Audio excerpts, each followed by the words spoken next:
Good evening, Bahamas. Coming up tonight, several patients who were on a ward at PMH that had to be closed test positive for coronavirus. The latest from the health minister. Meanwhile, the national security minister on the defense over a defendant's sprint to court. Plus, a loss of hundreds of millions as Baha Mar marks its 3rd anniversary.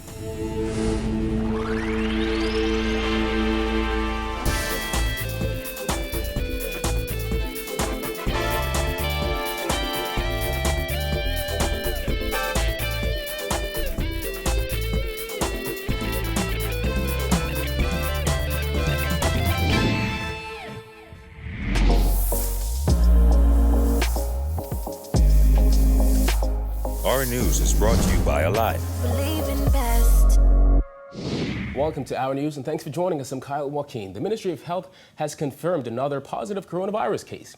A 36-year-old man with no history of recent travel is currently in hospital and pushes the total number of confirmed cases to 65. Meanwhile, at least 3 patients who had to be removed from a medical surgical ward at Princess Margaret Hospital over the weekend after another patient there tested positive for coronavirus have also contracted the virus, according to Minister of Health, Dr. Dwayne Sands. He made the revelation outside cabinet today. Some of them have come in. I don't know all of them. Some of those patients have been reported as positive. It's an unforeseen challenge for these patients. They came into Princess Margaret Hospital COVID-free, only to leave with it. Just 2 days after a surgical ward at PMH was closed because a patient there tested positive for COVID-19, it turns out several other patients on that ward contracted the virus as well. Hold on. I think we have to understand that this patient was not suspected to have COVID. This patient presented with something entirely different, seizures. There was, even in retrospect, very little reason to suspect that this patient should have had COVID. According to Sands, contact tracing has already commenced, and more people, including healthcare workers, are being tested. Only problem is, because of possible contact they may have had with these patients, more healthcare workers have been placed in quarantine and out of the system. These health professionals find themselves on the battlefield and potentially exposed. And so now they are out for 14 days. Can you say how many healthcare workers are out? I don't know the exact number, but it has made a serious impact on the delivery of health services. Sands said with accident emergency seeing 50,000 people per year and another 100,000 per year at clinics, it's virtually impossible to test everyone who walks through the doors of public healthcare facilities in the country, especially when the patient has presented no symptoms. He said even as government seeks to expand its testing capacity, here comes another challenge, a global shortage of swabs. The supply chains for that simple device, they cannot be sourced anywhere in the world right now. It's not a Q-tip, it's a special type of swab. And so we have the kits, we have the reagent, we have the lab, we have the machines, but nobody has the swabs. And as the country continues the global battle against the novel coronavirus, Sands said Bahamians must be patient and cooperate as there's still a long way to go. We're not there yet. I know people want to, break out of isolation and break out of quarantine and come out of lockdown. We are not there yet. We're not going to be there anytime soon. And I need people to understand that as much as you're tired, as much as you've had enough of this, we are not there yet. Well, a senior physician is expressing serious concern over a shortage of doctors and other healthcare workers. This comes as another group of doctors found themselves quarantined after that patient tested positive for COVID-19 on a PMH ward. Jared Higgs has more. If you have a medical emergency, now may not be a good time. There are significantly less numbers of persons available to assist with the care of patients. CPSA President Dr. Sabrika Pinder-Butler says that's because dozens of doctors, from the senior level straight down to interns, are currently quarantined. More doctors were pulled out of the system on Saturday night after a patient tested positive for COVID-19 on a PMH ward, a situation that was described as a disaster by another senior physician. Various specialties were impacted. For example, the CPSA president says more than 3/4 of orthopedic surgeons are quarantined. That means if you break a bone, it could be a while before you get proper treatment. We know that once our numbers continue to be reduced, this will impact the care that we can provide. We spoke to the senior doctor outside her office on a very busy Carmichael Road. Pinder-Butler is concerned that so many people being out of their homes will mean more people will get sick. further burdening an already crippled system. Every time the curfew or the lockdown was raised, we have more and more people bombarding our streets. So we understand that, people need to get groceries, they may need to have things done that are emergencies, and that we can understand. But anything else right now, we're asking and pleading with you to please stay at home. It is very, very busy. Less cars on the road may be a tough ask with more businesses allowed to open this week. The concerned doctor is pleading with Bahamians to stay home unless there is an emergency. She also questions if relaxing some measures is worth it. I understand that the government is looking for economic jump starts and the like, but if we are not here to enjoy these things and to spend the monies that we're trying to make, what's the point? Those quarantined doctors will be out of the system for at least 14 days from the time of exposure. Each will take 2 COVID-19 tests during that time. Reporting for Our News, I'm Jared Higgs. In other news, the National Security Minister has dismissed claims that businessman Jonathan Ash received special treatment when he was charged in the magistrate's court yesterday. Ash, who accused 2 former cabinet ministers of corruption, ran inside the magistrate's court complex yesterday, sparking questions about why he was not handcuffed or shackled like other curfew violators. Georgia Bain reports. One day after businessman Jonathan Ash sprinted upstairs into the magistrate's court, National Security Minister Marvin Dame said suggestions that Ash receive special treatment are ludicrous. The 35-year-old arrived at court Monday in a heavily tinted unmarked police cruiser. Though he arrived with police, he was not handcuffed or shackled like other curfew violators. This despite these words from Police Commissioner Paul Roll, who said on Sunday that the liquor store owner was in his custody. We have the owner of that premises. He is in my custody, and I'll be putting him before the court tomorrow. Outside Cabinet Tuesday, Dames was asked why the prosecution's star witness in the failed Shane Gibson trial was not hauled before court as other defendants have been. I don't have the answer to that. What does that mean? I don't have the answer to that. What are we suggesting? Well, I see people go before the court, some with handcuffs, some with not. But to suggest that the officers were playing favorites, it's ludicrous. Ash accused 2 cabinet ministers of the former Progressive Liberal Party government of corruption and was subsequently placed in police protection following those cases. The businessman was arrested after a video went viral on social media of him selling alcoholic beverages from the new man-made liquor store on Faith Avenue on Friday. He was fined $7,000 for breaching curfew and operating a non-essential business. Dame said the decision by police to put Ash before the courts quickly is proof that he has no preferential treatment. You can see the actions taken by the commissioner and his officers. This man was put before the courts almost immediately, okay? It is being alleged that he had broken the law, okay? He was charged and placed before the courts, okay? That in itself, and the quickest possible time, that in itself will demonstrate to you, will show you that the police ain't paying no favorites. And to even suggest that is nonsense. Hours after Ash pled guilty, Commissioner of Police Paul Roll revealed that a superintendent of police and a police corporal who were seen in the recent viral video in connection with the sale of liquor during the curfew have been placed on administrative leave as the investigation into the matter continues. Dame said, despite the best efforts of the leadership of the police force, there will always be those determined on creating mischief. To think that these agencies are void of individuals who are lawbreakers is crazy. It's unfortunate. Reporting for Our News, I'm Georgia Bain. One man is dead and another is in critical condition following 2 separate shooting incidents on Grand Bahama last night. According to the police report, a man was standing in front of a home on Hillary Avenue shortly before 7 when he was shot multiple times by persons in a vehicle. An ambulance rushed him to Rand Memorial Hospital where he died. About an hour later, police say a man was staying in the area of Inaugural Way, Hawksbill, when persons in a vehicle shot him multiple times.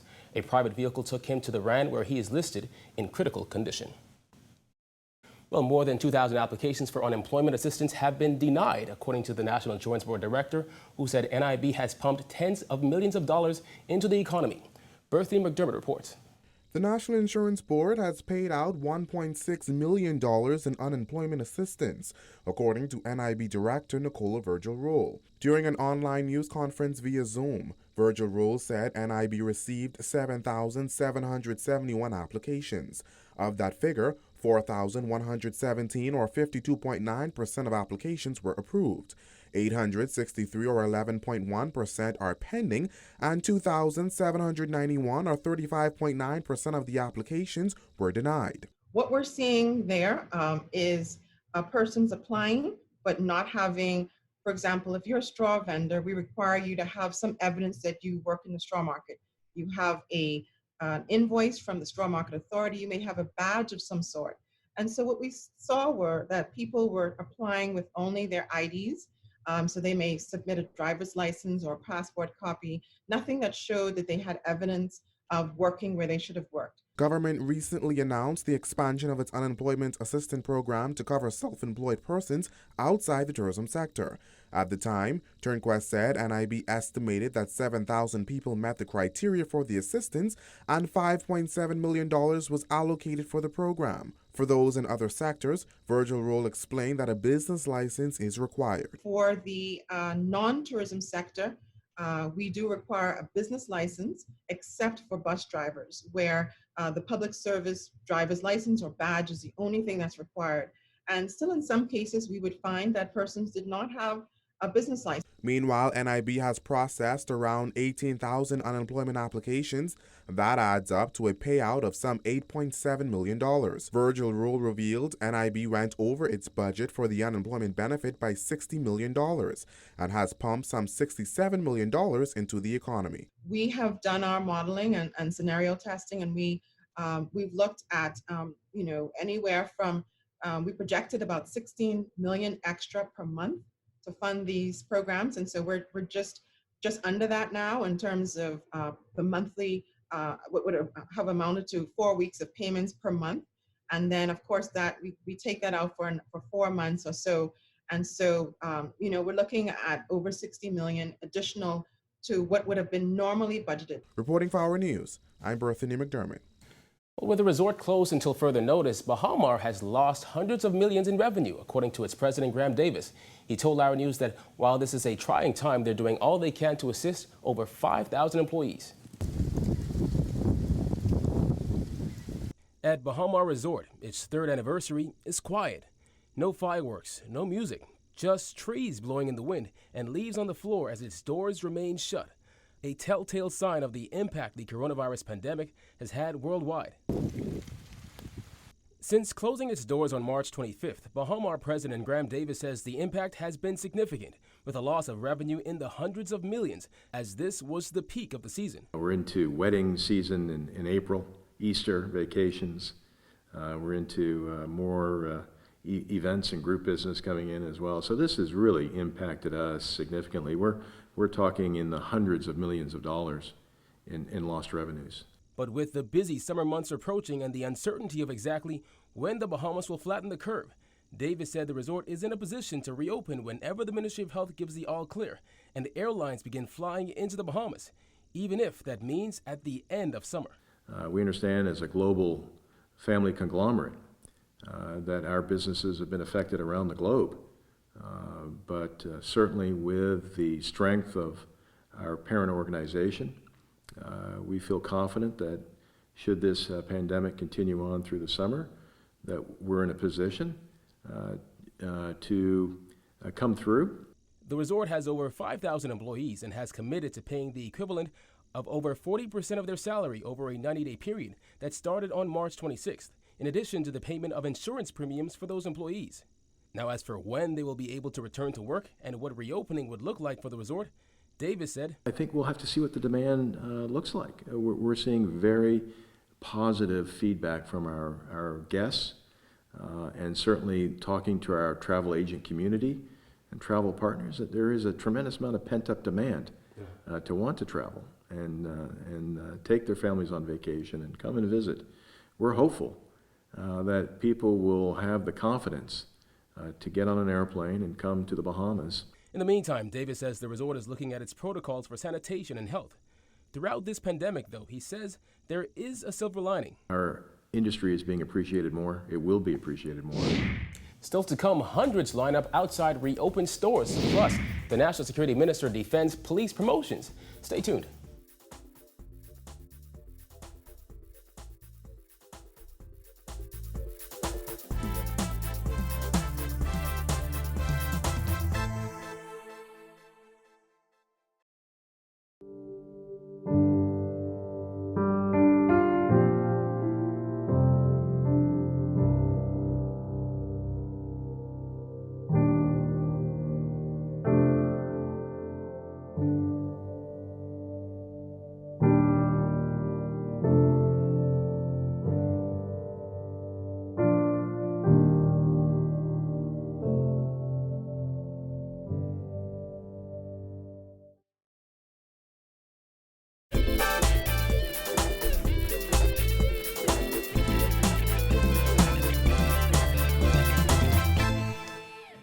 From service kits and seals to water pumps and spark plugs, customers showed up in great numbers at auto parts stores, which have been allowed to reopen on Tuesdays. Jillian Gray has that. The line outside auto parts stores bobbed and weaved from the door all the way down the sidewalk, as many said they've been waiting to get parts for their cars for some weeks now. I'm servicing my car today, but everything was locked down for a couple of weeks, so this is the first time it opened for this week. And it's a good opportunity now to come to get some service part for my car. I'm one of the essential workers, so I need, car leaking, coolant. Like I need to see it, so I have a head problem in the car. Customers had no problem adhering to the blue markings on the floor, keeping them 6 feet apart. And despite the long lines, they said service was smooth, adding they were just happy that auto parts stores have reopened. I just came here probably like 15 minutes so far, so the line moving pretty fast. Okay, yeah. You don't mind the wait? No, it's fine here. But I went to other stops, but it's longer. Auto parts stores are only allowed to operate on Tuesdays from 8 a.m. to 5 p.m. Both customers and management at 2 major auto parts stores say that's not enough. We should have more than one day. Right. Instead of one day, we should have another day with car parts to come in. Hopefully we can be allowed to operate serving web orders, online orders, so that we don't have to have the customers come inside the store. We can operate 5 days a week that way, and because right now we're limited to Tuesday. Jason Watson, AID's president, said while they haven't gotten permission for curbside services as yet, they are ready to go as soon as they're given the all clear by the government. Meantime, down at Wims Automotive, they offer an online order and pickup service, which customers say is going well. All customers were wearing masks, and at AID, a sign posted on the door specified that customers experiencing fever and flu-like symptoms should stay away. Along with protective gear for their workers, both companies have asked employees to constantly wash their hands, clean surfaces, and sanitize as much as possible. After being off for several weeks, management said employees were just happy to get back to work. We're happy to see them, and I think everything will go well. Fortunately, we were able to pay everybody. I don't know how much longer that will continue. If we can get 1, 2, 3 days, that would help. We also applied for the tax deferral and tax credit, and we're waiting to see if that comes through. So that would help us have money to pay staff. Reporting for our news, I'm Jillian Gray. Minister of National Security Marvin Dames is defending the promotions of 3 officers to the rank of Assistant Commissioner and 1 officer to the rank of Acting Assistant Commissioner 2 years after he labeled the Royal Bahamas Police Force as too top-heavy. We have a new commissioner. He would have made some representation. All right, so it was a very delicate balance. What we're seeking to do is to support the commissioner. We want to see him. We want to see him succeed. That's our goal. And so when you look at the numbers, there was no way compared to where the numbers were previously. We are transitioning. More changes are to come. 3 Chief Superintendents, Loretta Mackey, Craig Stubbs, and Solomon Cash, became ACPs on March 30th. Kirkwood Andrews was promoted from Chief Superintendent to Acting ACP. In October 2017, Dames said there were too many senior police officers on the force. He said this was negatively impacting the delivery of policing services in the Bahamas. Last year, the force's top brass was gutted when the government sent 8 senior officers, including then Deputy Commissioner Emmerich Seymour, on leave. However, Dames said today that Commissioner of Police Paul Rode made the recommendations for the promotions, and he believes it will be for the betterment of the force. When we inherited the agencies, we had to make some wholesale changes and adjustments, and we're still doing that. And as we do that, there has to be some give and take. And we want to support the commissioner and his executive team and the men and women of the Royal Bahamas Police Force. And so we listened. It was very compelling, and we'll continue to do what we need to do. Still to come, Baha Mar hands out care packages to thousands of employees. Stay tuned.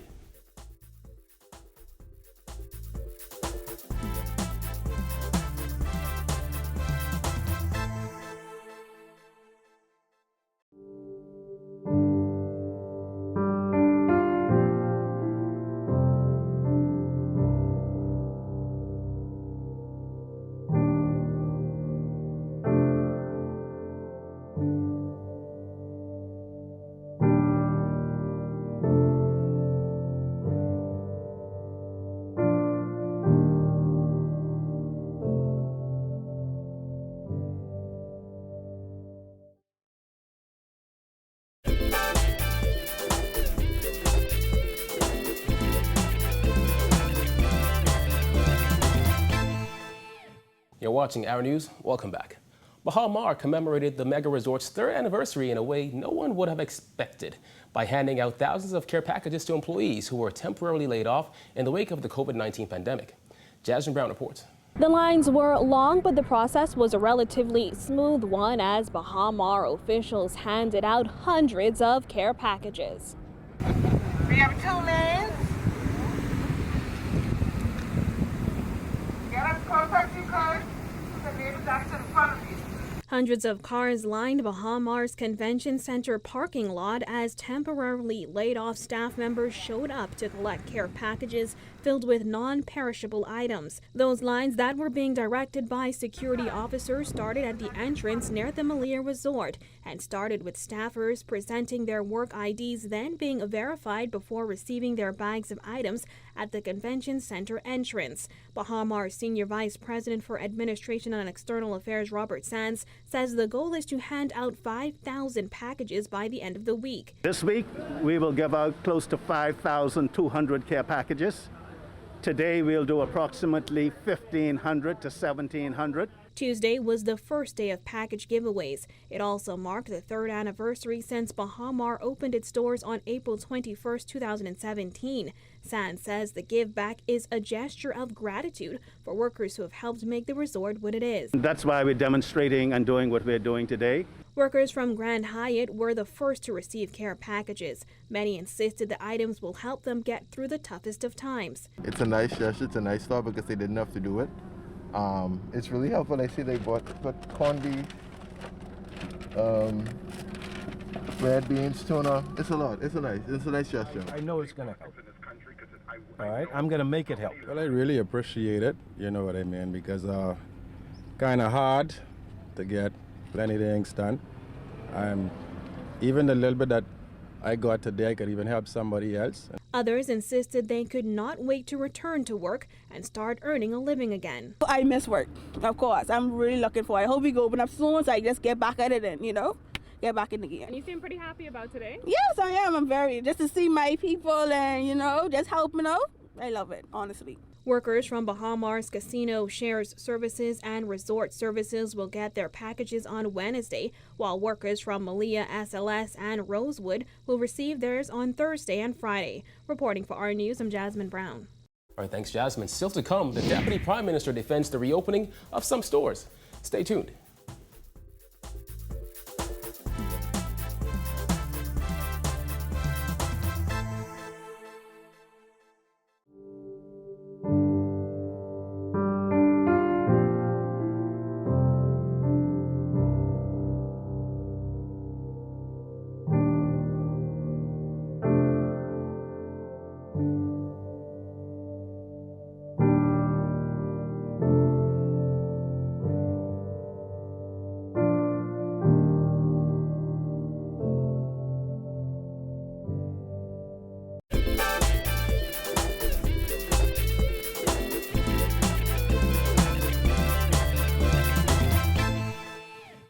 And finally tonight, Deputy Prime Minister Peter Turnquest is defending the government's decision to reopen some stores amid an increase in COVID-19 cases. Turnquest says the government is addressing the needs of residents. Having been shut down for as long as they have has built up a bit of demand for these services, for basic things. You know, we talk about the hardware store, for instance. Persons may, in fact, need some basic hardware, do some minor repairs, things that happen. You know, people are home, things break, things happen. And so we are looking at those kinds of businesses that will provide the necessities for people to do basic repairs, to engage in basic services that they may need in order to go through this period. Turnquest added the risks have been taken into consideration and they are trusting residents and business owners to continue to take measures to prevent the spread of the virus. If you follow the schedule of openings and the types of businesses that are being allowed to open, and the insistence on the protocols, the safety protocols from the public health officials as to how these entities are to open, I believe that the risks are being significantly considered and are being mitigated as best we can. Again, this shutdown and curfew has been difficult, and there are persons who have legitimate needs for services and for goods, just to protect life and to continue to protect health.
Thank you for joining us for Our News tonight. On behalf of the entire team, I'm Kyle Joaquin.